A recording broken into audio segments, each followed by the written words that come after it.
Hey everyone, welcome to another Quick Tech Byte. Today we're demystifying SQL injection in just 60 seconds. So you know those login forms on websites?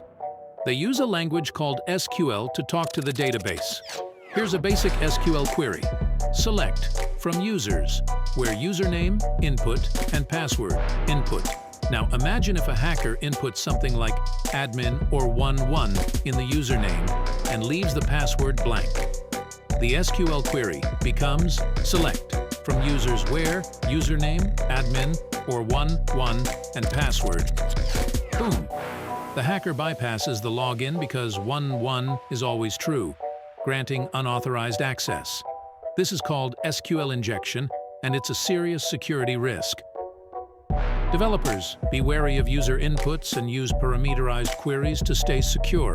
And that's the scoop on SQL injection in 60 seconds. Hit like, subscribe, and stay tuned for more quick tech insights. Until next time, happy coding!